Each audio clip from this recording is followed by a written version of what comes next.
həyatda sən də, Allah sənin balavı saxlasın, Çox sağ ol.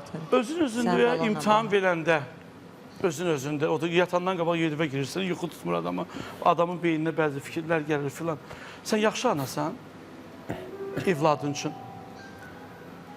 Bax, sənin anan yaxşı anadır. Səni böyüdü, bugün də sənin yanındadır. Sən yaxşı evladsan ki, ata da bugün sənə dəstəkdir. Amma Əminə Şirin evladı üçün yetərli qədərmi ana sevgisi verir? Mənim dayım hərdən birdən mənə acıqlanır. Deyir, mənə uşağa sevgini çox ver. Mən tək oynayıramsa deyirəm, tez gedirəm o bursa otağa danışıram, qışqırıram. O deyir, uşağa sevgi çox ver. Mənə danlayır, əslində bu yaxşı bir şey. Sən yaxşı anasan mı? Mən belə çox səmimi cavab versəm, mən daha çox yaxşı evladam. Yaxşı ana deyilsən.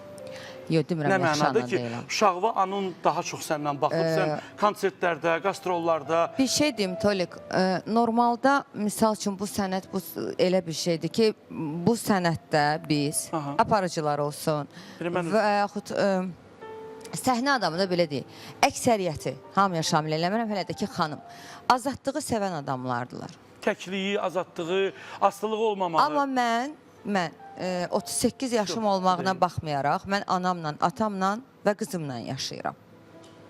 Çünki mən səhər yuxudan dururam, anamın səsini eşitməliyəm, qızımı görməliyəm və evə də səhər saat 5-də də gəlsəm belə, yenə də öz evimə qayıdıram. Yox, ayrıca bir ev olsun, qızlarla qalaq, belə bir rahat həyat yaşayım. O mənim üçün rahatçılıq deyil, əksinə narahat həyatdır mənim üçün. Mən fikrimi izah eləyə bilirəm ya yox. O sarıdan bəli, mən yaxşı anayam. Çünki mən hər gün mənim qızıma verdiyim bir sualım var. Hətta anam arada deyir ki, çox ərkönləşdirmədi onu. Deyirəm ki, Fatimə, bugün sənin üçün neyə bilərəm ki, bugün, Allah saxlasın, Fatimə, bugün sənin üçün neyə bilərəm ki, daha da xoşbəxt olasan?